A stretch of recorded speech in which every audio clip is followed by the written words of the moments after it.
Hi, this is Corey McCarthy, and welcome to a new episode of Fit, Formidable, and Fantastic. That's right.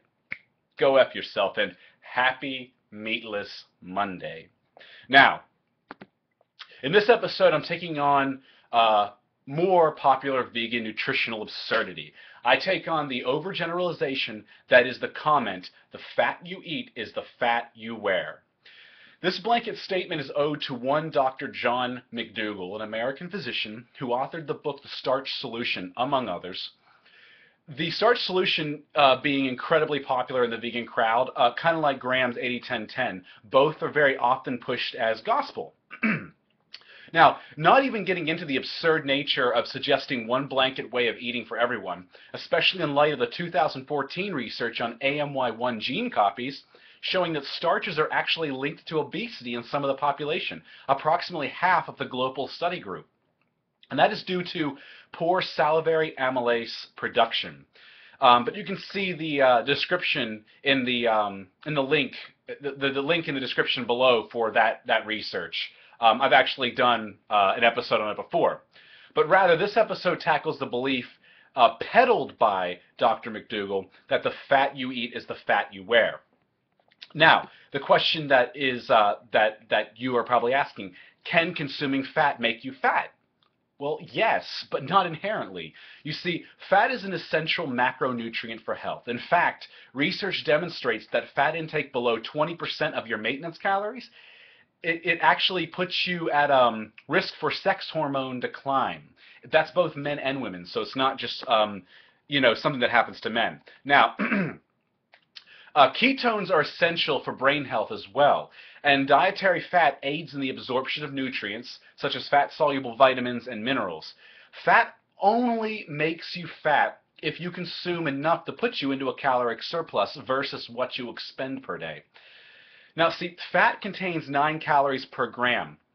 So of all the macronutrients, it is the easiest to actually go into a calorically overboard with, and if you're not careful about your intake, especially in deep-fried, dessert-obsessed America. And, shit adds up. So 9 calories here, 9 calories there, 9 calories everywhere, and suddenly you're in a fucking surplus, especially if you just don't watch what you eat. However, if consuming fat made one fat, inherently speaking, you'd not have research-documented fat loss. Yes, let me emphasize that. Fat loss, and even improvement in risk factors of heart disease. Again, let me emphasize that. Documented fat loss and improvement in risk factors of heart disease from ketogenic diets. And for those who don't know, ketogenic diets are high fat at upwards to and a little over sometimes 60% of one's daily caloric intake.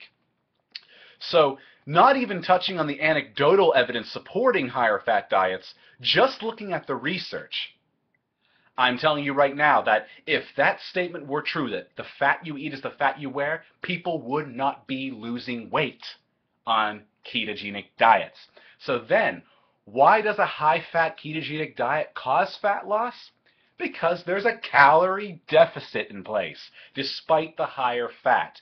It's not due to some kind of magic. Any diet that's causing you to lose weight is because you're in a calorie deficit versus what you expend per day. Or, unless you have some kind of a thyroid problem, which is causing you to have a speedy metabolism. But the point is here, don't fear fat. You need it for optimal health. But you don't have to overdo it either. So rest in peace, yet another stupid fucking thing that my fellow vegans believe and say. So anyway, I wonder what it will be next. Stay tuned to find out. That's all I had to say on that matter. If you have something you want to add to it, or you have some questions you want to ask, please do drop them below in the comments like usual. Otherwise, I'll see you guys around on Friday for a regularly scheduled episode. Until then, have a good week and stay fit, stay formidable, and stay fantastic. See you around.